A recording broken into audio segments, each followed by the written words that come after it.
ನೆರವೇರಿಸ್ತಾ ಇದ್ದಾರೆ ಡಾಕ್ಟರ್ ರಮೇಶ್ ಅವರು ಈ ಒಂದು ವಿಧಿವಿಧಾನವನ್ನು ನೆರವೇರಿಸ್ತಾ ಇದ್ದಾರೆ. ಸಾಮಾನ್ಯವಾಗಿ ಹಿಂದೂ ಸಂಪ್ರದಾಯದ ಪ್ರಕಾರವೂ ಕೂಡ ಮತ್ತು ವಿಶೇಷವಾಗಿ ಒಕ್ಕಲಿಗ ಸಮುದಾಯದಲ್ಲೂ ಕೂಡ ಆಚರಣೆಯಲ್ಲಿರುವಂತಹ ಪದ್ಧತಿ. ತಾಯಿಯ ಅಂತ್ಯಕ್ರಿಯೆಯನ್ನು, ಅಂತ್ಯ ಸಂಸ್ಕಾರವನ್ನು ನೆರವೇರಿಸುವಂತಹ ಜವಾಬ್ದಾರಿ ಕಿರಿಯ ಮಗನಿಗಿರುತ್ತೆ. ಹೀಗಾಗಿ ಆ ಕೆಲಸವನ್ನು ಡಾಕ್ಟರ್ ರಮೇಶ್ ಅವರು ಈಗ ನೆರವೇರಿಸ್ತಾ ಇರುವಂಥದ್ದು. ಮಕ್ಕಳೆಲ್ಲರೂ ಕೂಡ ಅಲ್ಲಿ ಉಪಸ್ಥಿತರಿದ್ದಾರೆ. ಕುಮಾರಸ್ವಾಮಿಯವರು, ರೇವಣ್ಣವರು, ಬಾಲಕೃಷ್ಣಗೌಡರು, ಹಾಗೆಯೇ ಇಬ್ಬರು ಹೆಣ್ಣುಮಕ್ಕಳು ಕೂಡ ಅನಸೂಯ ಹಾಗೂ ಶೈಲಜಾ ಅವರು ಎಲ್ಲರೂ ಜೊತೆಯಲ್ಲಿದ್ದು ಈಗ ಅಂತ್ಯ ಸಂಸ್ಕಾರವನ್ನು ನೆರವೇರಿಸ್ತಾ ಇದ್ದಾರೆ. ಆ ಪ್ರಕ್ರಿಯೆಗಳು ಈಗ ಆರಂಭ ಆಗಿರುವಂಥದ್ದು. ಚೆನ್ನಮ್ಮ ಅವರ ಪಾರ್ಥಿವ ಶರೀರವನ್ನು ಈಗಾಗಲೇ ಈ ಒಂದು ಸಮಾಧಿಯ ಸ್ಥಳಕ್ಕೆ ಹೂವಿನ ಪಲ್ಲಕ್ಕಿಯಲ್ಲಿ ಮಲಗಿಸಿ ತೆಗೆದುಕೊಂಡು ಬರಲಾಯಿತು. ಅದಾದ ನಂತರ ನಡೆಯುವಂಥದ್ದು ಅಂತಿಮ ವಿಧಿವಿಧಾನ ಪ್ರಕ್ರಿಯೆಗಳು. ಕಳೆದ 2 ದಿವಸಗಳಿಂದಲೂ ಕೂಡ ಕುಟುಂಬ ಸದಸ್ಯರೆಲ್ಲರೂ ಜೊತೆಯಲ್ಲೇ ಇದ್ದು ತಾಯಿಯನ್ನು ಕಳಿಸ್ಕೊಡುವಂತಹ ಕೆಲಸದಲ್ಲಿ ತೊಡಗಿದ್ದಾರೆ. ಮೊನ್ನೆ ಶನಿವಾರ ಸಂಜೆಯ ವೇಳೆಗೆ ಮೃತಪಟ್ಟಿದ್ದರು. ಬಹುತೇಕ 48 ಗಂಟೆಗಳ ಮೇಲಾಯಿತು ಚೆನ್ನಮ್ಮವರು ಕೊನೆಯುಸಿರನ್ನು ಎಳೆದು. ದೊಡ್ಡ ಸಂಖ್ಯೆಯಲ್ಲಿ ಜನ ಕೂಡ ಚೆನ್ನಮ್ಮವರ ಅಂತಿಮ ದರ್ಶನಕ್ಕೆ ಬೇಕು ಅಂತೇಳಿ ಬಯಸಿದರು. ಹೀಗಾಗಿಯೇ ಕುಟುಂಬದವರು ಸ್ವಲ್ಪ ಕಾಲಾವಕಾಶವನ್ನು ಕೊಟ್ಟು ಎಷ್ಟು ಜನ ಬರೋಕ್ಕಾಗುತ್ತೋ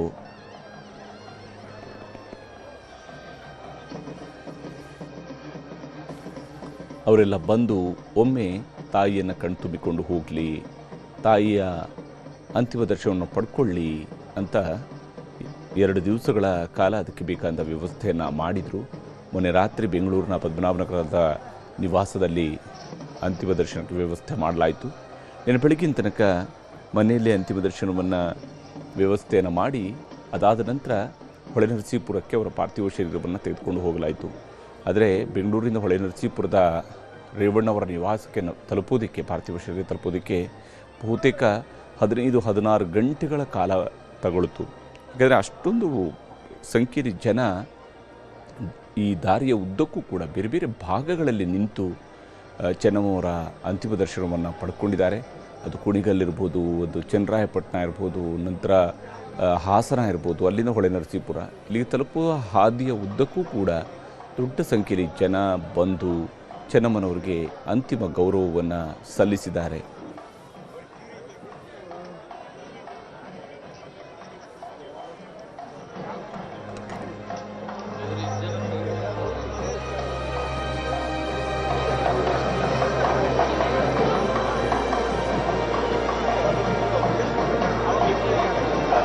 ಅಂತ್ಯ ಸಂಸ್ಕಾರದ ಪ್ರಕ್ರಿಯೆಗಳು ನೆರವೇರುತ್ತಾ ಇರುವಂಥದ್ದು. 4 ಜನ ಗಂಡು ಮಕ್ಕಳು ಕೂಡ ಅಲ್ಲೇ ಉಪಸ್ಥಿತರಿದ್ದು ಆ ಒಂದು ಅಂತಿಮ ವಿಧಿವಿಧಾನಗಳನ್ನು ನೆರವೇರಿಸ್ತಾ ಇದ್ದಾರೆ. ಆ ಒಂದು ಸಮಾಧಿಯ ಸ್ಥಳದ ಪೂಜೆಯನ್ನು ನೆರವೇರಿಸಿ ಇದಾದ ನಂತರ ತಾಯಿಯ ಪಾರ್ಥಿವ ಶರೀರವನ್ನು ಅದರೊಳಗಡೆ ಮಲಗಿಸುವಂಥದ್ದಕ್ಕಾಗಿ ಈಗ ವ್ಯವಸ್ಥೆಗಳನ್ನು ನೋಡ್ತಾ ಇದ್ದಾರೆ. ಅದರ ಬಗ್ಗೆಯಲ್ಲಿ ಬಹುತೇಕ ಕ್ರಮಗಳೇನು ನೆರವೇರ್ತವಲ್ಲ, ಆ ಕ್ರಮಗಳು ಈಗ ಅಲ್ಲಿ ನೆರವೇರ್ತಾ ಇರುವಂತಹ ದೃಶ್ಯವನ್ನು ನಾವು ನೋಡ್ತಾ ಇದ್ವಿ. ಕುಮಾರಸ್ವಾಮಿ ಅವರಿದ್ದಾರೆ, ಅಲ್ಲೇ ರೇವಣ್ಣವರು ಕೂಡ ಜೊತೆಯಲ್ಲೇ ಇದ್ದಾರೆ. ಹಾಗೆಯೇ ಬಾಲಕೃಷ್ಣಗೌಡರು ಮತ್ತು ರಮೇಶ್ ಅವರು ಜೊತೆಯಲ್ಲಿದ್ದು ಸ್ವಾಮೀಜಿಗಳ ಸಮಕ್ಷಮದಲ್ಲಿ ಈ ಅಂತ್ಯಕ್ರಿಯೆಯ ಪ್ರಕ್ರಿಯೆಗಳನ್ನು ಈಗ ನೆರವೇರಿಸಲಾಗ್ತಾ ಇದೆ. ಪತ್ನಿಗೆ ಮೃತಪಡೋದಕ್ಕಿಂತ ಪೂರ್ವದಲ್ಲಿನೇ ಹಣೆಗೆ ಕುಂಕುಮ ಹಚ್ಚಿ ತಲೆಗೆ ಹೂವನ್ನು ಮುಡಿಸಿ ಹೆಂಡತಿಯನ್ನು ಕಳಿಸ್ಕೊಟ್ಟಿದ್ರು ದೇವೇಗೌಡರು. ಅದಾದ ನಂತರ ಬಹಳ ಭಾವುಕರಾಗಿ ಅಲ್ಲಿಂದ ಮನೆಗೆ ಪಾರ್ಥಿವ ಶರೀರವನ್ನು ತರಲಾಯಿತು. ಪಾರ್ಥಿವ ಶರೀರದ ಅಂತಿಮ ದರ್ಶನದ ಸಂಪೂರ್ಣ ವ್ಯವಸ್ಥೆಯನ್ನು ಮಾಡಲಾಯಿತು. ಇವತ್ತು ಈಗ ರಂಗನಾಥ ಸ್ವಾಮಿ ದೇವಸ್ಥಾನದ ಸಮೀಪದಲ್ಲಿನೇ ಚೆನ್ನಮ್ಮನವರು ಮಣ್ಣಲ್ಲಿ ಮಣ್ಣಾಗ್ತಾ ಇದ್ದಾರೆ. ಹೀಗೆ 72 ವರ್ಷಗಳ ದಾಂಪತ್ಯ ಜೀವನ, 89 ವರ್ಷಗಳ ಸಾರ್ಥಕ ಜೀವನವನ್ನು ಮುಗಿಸಿದ ಚೆನ್ನಮ್ಮ ಈಗ ಬಾರದ ಲೋಕಕ್ಕೆ ಪ್ರಯಾಣಿಸಿದ್ದಾರೆ. ಅವರ ಆತ್ಮ ಅದಕ್ಕೆ ಸದ್ಗತಿ ದೊರೆಯಲಿ ಅನ್ನುವಂತಹ ಪ್ರಾರ್ಥನೆಯನ್ನು ಅಲ್ಲಿಗೆ ಬಂದಿರುವಂತಹ ಪ್ರತಿಯೊಬ್ಬರು ಮತ್ತು ಈ ಒಂದು ದೃಶ್ಯವನ್ನು ಟಿ ವಿಯಲ್ಲಿ ನೋಡ್ತಾ ಇರುವಂತಹ ಪ್ರತಿಯೊಬ್ಬರೂ ಕೂಡ ಆ ಒಂದು ಅಪೇಕ್ಷೆಯನ್ನು ವ್ಯಕ್ತಪಡಿಸ್ತಾ ಇರುವಂಥದ್ದು ಅವರಿಗೆ ಸದ್ಗತಿ ದೊರೆಯಲಿ ಅನ್ನುವಂತಹ ಮಾತುಗಳು ಎಲ್ಲೆಡೆಯಲ್ಲೂ ಕೂಡ ಕೇಳಿ ಬರ್ತಾ ಇದೆ. ಎಲ್ಲೆಡೆಯಲ್ಲೂ ಕೂಡ ಆಶಯ ವ್ಯಕ್ತವಾಗ್ತಾ ಇದೆ.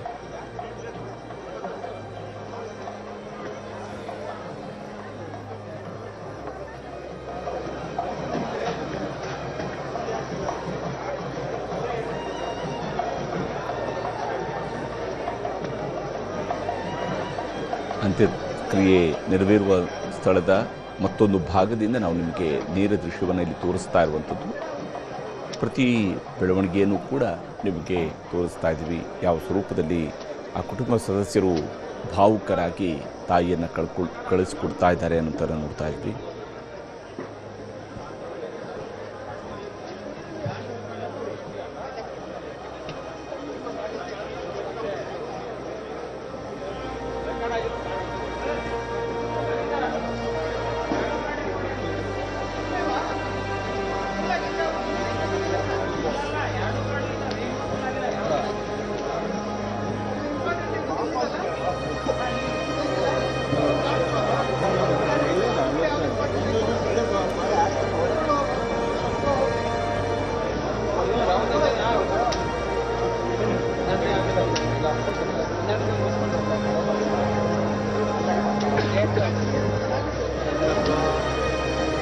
ಅಂತ್ಯ ಸಂಸ್ಕಾರದ ಪ್ರಕ್ರಿಯೆಗಳಲ್ಲಿ ನಡೀತಾ ಇದ್ದಾವೆ. ಅಲ್ಲೇನೇ ಪೂಜೆಯನ್ನು ಮಾಡಿ ಅದಾದ ನಂತರ ಯಾಕೆಂದರೆ ಮುತ್ತೈದೆಯಾಗಿ ಅವರನ್ನು ಕಳಿಸ್ಕೊಡ್ತಾ ಇದ್ದಾರೆ.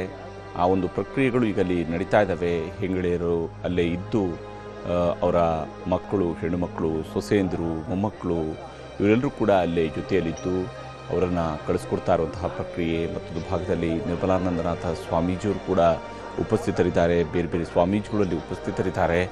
ಹಾಗೂ ದೇವೇಗೌಡರ ಮಕ್ಕಳು ಕೂಡ ಅಲ್ಲೇ ಸ್ಥಳದಲ್ಲಿ ಉಪಸ್ಥಿತರಿದ್ದು ಆ ಪೂಜೆಗಳನ್ನು ನೆರವೇರಿಸ್ತಾ ಇದ್ದಾರೆ. ಈಗ ಆ ಪ್ರಕ್ರಿಯೆಗಳು ನಡೀತಾ ಇರುವಂಥದ್ದು.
ಚೆನ್ನಮ್ಮನವರ ಬಗ್ಗೆ ಉಲ್ಲೇಖಗಳಿದ್ದಾವೆ.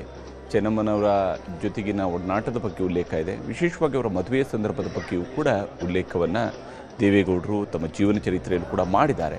ಅಂದರೆ ದೇವೇಗೌಡರು ವಿವಾಹ ಪೂರ್ವದಲ್ಲೂ ಕೂಡ ಚೆನ್ನಮ್ಮನವರನ್ನು ನೋಡಿರ್ತಾರೆ. ಯಾಕಂದರೆ ಅವರು ಪಕ್ಕದ ಮುತ್ತಿಗೆಹಳ್ಳಿಯವರಾದರೂ ಕೂಡ ಚೆನ್ನಮ್ಮನವರ ತಾಯಿಯ ತಂದೆ ಮನೆ ಇದ್ದಂಥದ್ದು ಹರದನಹಳ್ಳಿಯಲ್ಲಿ. ಹೀಗಾಗಿ ಹರದನಹಳ್ಳಿಗೆ ಬೇರೆ ಬೇರೆ ಪೂಜೆ ಪುನಸ್ಕಾರ, ದೇವರ ರಥೋತ್ಸವ, ದೇವರ ಪೂಜೆಗಳು ಈ ಸಂದರ್ಭಗಳಲ್ಲಿ ಚೆನ್ನಮ್ಮನವರು ಕೂಡ ಬರ್ತಾಯಿದ್ರು. ಹೀಗಾಗಿ ದೇವೇಗೌಡರಿಗೆ ಗೊತ್ತಿದ್ದಂತಹ ಹುಡುಗಿಯಾಗಿರ್ತಾರೆ ಚೆನ್ನಮ್ಮ.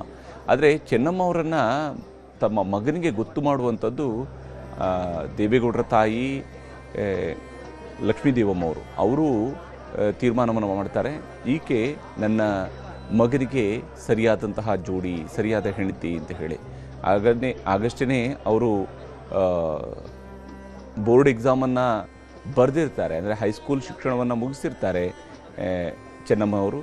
ಹೈಸ್ಕೂಲ್ ಶಿಕ್ಷಣವನ್ನು ಮುಗಿಸಿದ ನಂತರ, ಯಾಕೆಂದರೆ ಆ ಕಾಲಘಟ್ಟದಲ್ಲಿ